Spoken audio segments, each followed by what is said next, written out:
नमो नमः छात्राः।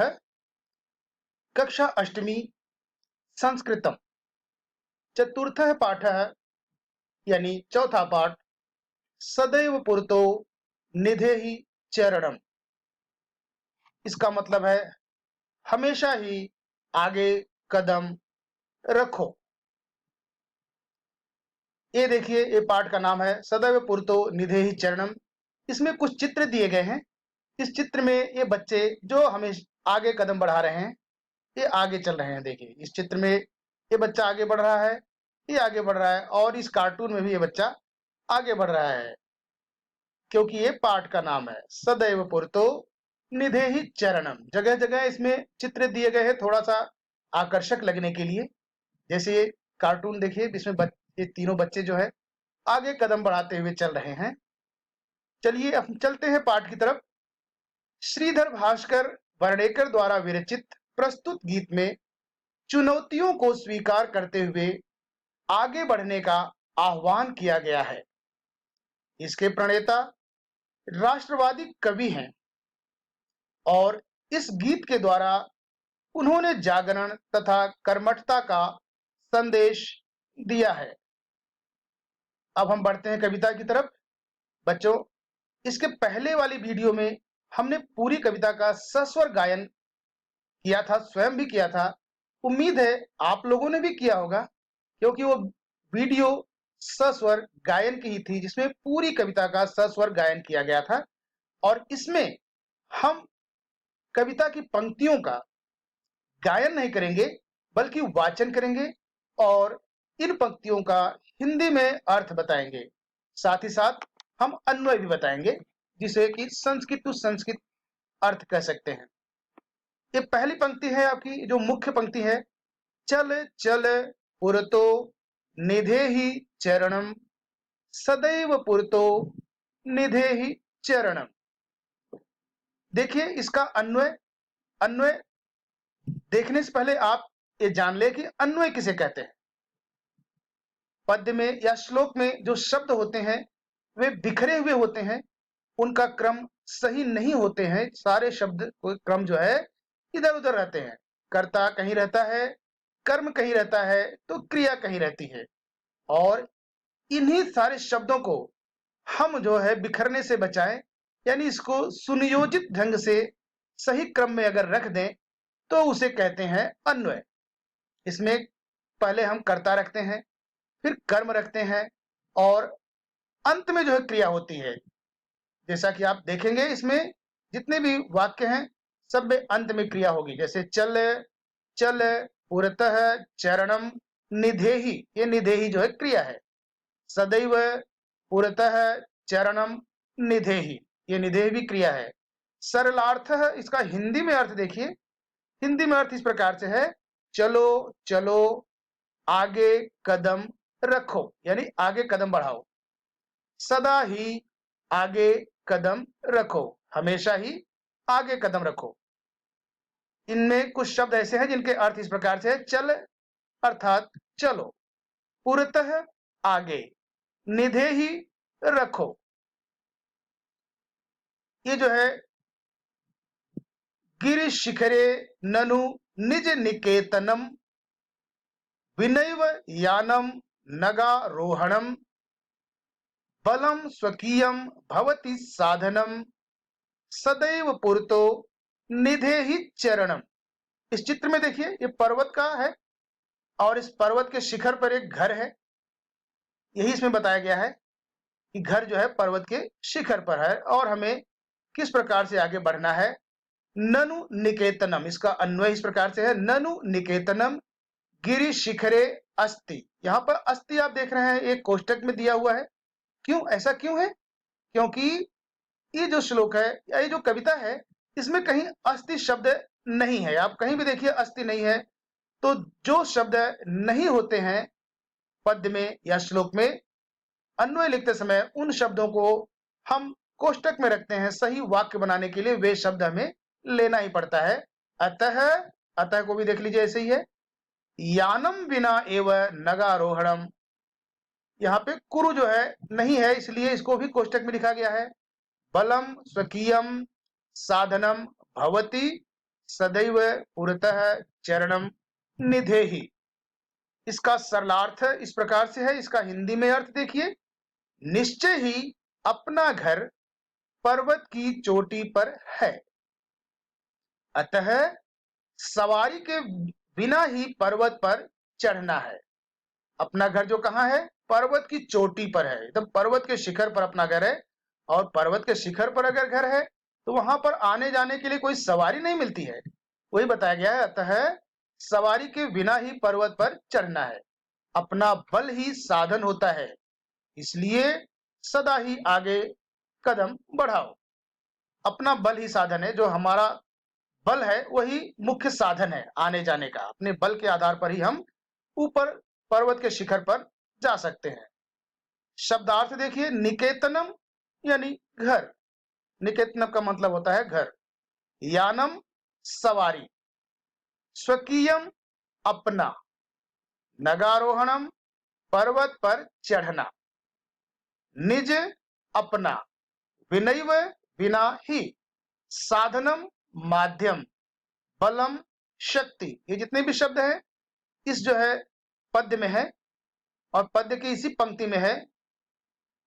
अब हम आगे देखेंगे, पथि पाषाणाः विषमाः प्रखराः, हिंस्रा पशवः परितो घोराः, सुदुष्करम खलु यद्यपि गमनम, सदैव पुरतो निधेहि चरणम। यहां पर निधेहि चरणम नहीं लिखा गया है, लेकिन यह जो है मुख्य पंक्ति है का जो है हिस्सा है, इसलिए इसको हम पूरे ही पंक्ति में गाएंगे। इस पंक्ति को हम पूरी गाएंगे, सदैव पुरतो निधेहि चरणम।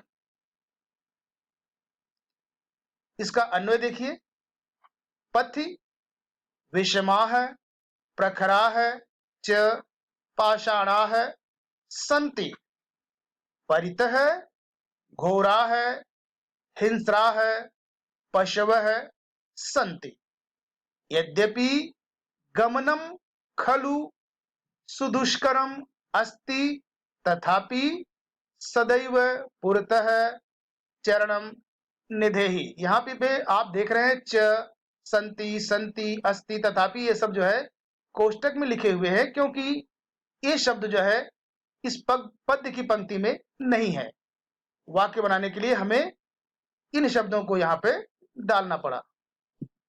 अब इसका हिंदी में अर्थ देखिए, मार्ग में उबड़ खाबड़, यानी विषमा है, विषम कहते हैं उबड़ खाबड़ को, जो असमतल है। असमतल यानी प्लेन ना होकर के असमतल है, उसे कहते हैं विषमा है, या हिंदी में उबड़ खाबड़। तथा नुकीले पत्थर हैं, प्रखराह कहते हैं नुकीले को, जो बहुत ही नुकीला तेज धार वाली पत्थर हैं।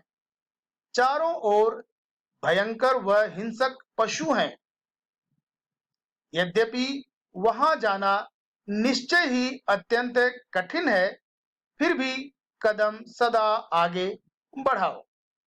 मार्ग में उबड़ खाबड़ नुकीले पत्थर हैं, चारों ओर भयंकर व हिंसक पशु हैं, यद्यपि वहां जाना निश्चय ही अत्यंत कठिन है। जिस रास्ते से हम चल रहे हैं उसमें आगे बढ़ना बहुत ही कठिन है, फिर भी कदम सदा आगे बढ़ाओ। इसमें देखिए, इसमें ये बालक आगे बढ़ रहा है और रास्ते में जो है हिंसक पशु, इसमें जो है चित्र डाला गया है। देखो इसमें एक देखिए, सब हिंसक पशु है, फिर भी यह बालक निरंतर जो है आगे बढ़ रहा है, यद्यपि आगे बढ़ना बड़ा ही कठिन है, क्योंकि मार्ग में बहुत हिंसक पशु है। इसके शब्दों का अर्थ देखिए, पथि मार्ग में, विषमाः असमतल, हिंस्राः हिंसक, घोराः भयानक, गमनम जाना, पाषाणाः पत्थर, प्रखराः नुकीले, परितः चारों ओर, खलु निश्चय ही, सुदुष्करम कठिन। अगली पंक्ति हम देखेंगे, जही ही भीतिम भज भज शक्तिम, विधेहि राष्ट्रे तथा नुरक्तिम, कुरु कुरु सततम ध्येय स्मरणम, सदैव पुरतो निधेहि चरणम। इधर चित्र में देखिए, यह जो है व्यक्ति अपने लक्ष्य को केवल याद करते हुए निरंतर आगे बढ़ता जा रहा है। अब हम इसका अन्वय देखेंगे, भीतिम जहीहि, शक्तिम भज भज, 2 बार भज भज है इसलिए 2 बार यहाँ लिखा गया है। तथा राष्ट्रे अनुरक्तिम विधेहि, सततम ध्येय स्मरणम कुरु कुरु, कुरु भी 2 बार है इसलिए 2 बार लिखा गया है। सदैव पुरतः चरणम निधेहि, इसका अर्थ देखिए, डर का त्याग करो, शक्ति का सेवन करो, उसी प्रकार राष्ट्र प्रेम करो, अपने राष्ट्र के प्रति जो है प्रेम की भावना होनी चाहिए, और निरंतर अपने लक्ष्य का स्मरण करो। जो आपका एम है, जो आपका लक्ष्य है, जो आपका टारगेट है, उसको निरंतर स्मरण करो, याद करो, सदा आगे कदम बढ़ाओ। जहीहि, जहीहि का मतलब होता है त्याग करो, भज जपो, अनुरक्तिम प्रेम, ध्येय लक्ष्य उद्देश्य, भीतिम डर को, विधेहि करो, सततम निरंतर निरंतर। आगे देखिए, अन्य अपेक्षित अधिगम परिणाम, यानी ये जो कविता थी इसमें कौन कौन से अन्य शब्दों को हम सीखेंगे। जैसे पहले हम देखेंगे अव्यय पद। अव्यय के बारे में आप जानते हैं, जो पद कभी बदलते नहीं उसे अव्यय कहते हैं। इधर सारे अव्यय पद लिखे हुए हैं और इधर जो है इनके अर्थ लिखे हुए हैं। देखिए, पुरतः आगे, पुरतः का मतलब होता है आगे, सदैव सदा ही, बिना बिना, ननु निश्चय से, एव ही परितः चारों ओर, खलु निश्चय ही, यद्यपि हालांकि, सततम निरंतर। इधर जो है ये सारे अव्यय शब्दों के इधर अर्थ है। इधर अब हम देखेंगे लोट लकार प्रयुक्त पदानी, ये प्रेरणार्थक एक कविता है, तो इसमें लोट लकार शब्दों का प्रयोग किया गया है। इसमें जितनी भी क्रिया है वे सभी लोट लकार में है। जैसे चल, चल यानी चलो, निधेहि रखो, जहीहि त्याग करो, भज भजो, विधेहि करो, कुरु करो। ये सब जितनी भी क्रिया है, ये सब लोट लकार की क्रिया है। ये प्रेरणार्थक है या आज्ञार्थक आप कह सकते हैं। आज्ञार्थक में लोट लकार की क्रिया होती है। आगे देखिए, संधि विच्छेदम, यानी संधि कार्य किया गया है। इसमें जो शब्द है इनको 2 शब्दों में अलग अलग कर दिया गया है। ये दोनों ही सार्थक शब्द हैं। 2 सार्थक शब्दों का मेल जो होता है उसी को संधि कहते हैं। जैसे सदैव, सदैव में 2 शब्द हैं, सदा धन एव। नगारोहणम, इसमें देखिए नग धन आरोहणम, नग कहते हैं पर्वत को, आरोहणम यानी चढ़ना। तथा अनुरक्तिम, तथा धन अनुरक्तिम, इसमें देखिए तथा अनुरक्तिम, ये जो है अवग्रह चिन्ह है जो अ बन जाता है। तथा धन अनुरक्तिम। विनैव, विनैव बिना धन एव। यद्यपि, यदि धन अपि, इसमें 2 शब्द है, यदि और अपि। ध्यान देना है, जब भी आप संधि विच्छेद करते हैं तो जो शब्द जिनको अलग अलग आप करते हैं वे सार्थक शब्द होने चाहिए, जिनका कोई न कोई मतलब हो, तभी वे सही हो सकते हैं। प्रश्न निर्माण, इन शब्दों का प्रश्न बनाएंगे। इससे पहला देखिए, भीतिम जहीहि।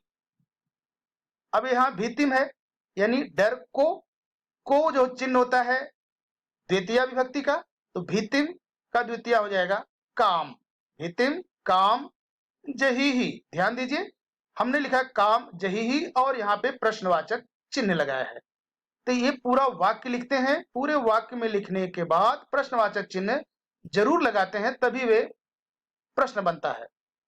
पथि पाषाणाः सन्ति, अभी देखिए पथि ये सप्तमी का है, तो जहां भी कोई जगह होती है या स्थान होता है वहां कुत्र का प्रयोग करते हैं। कुत्र पाषाणाः सन्ति।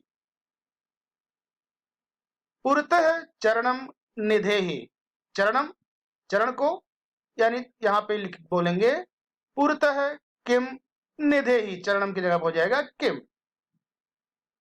तो बच्चों आपने देखा ये जो है चौथा पार्ट यही जो है समाप्त हो गया। इसका अर्थ आपने अच्छी प्रकार समझ लिया है। धन्यवाद है।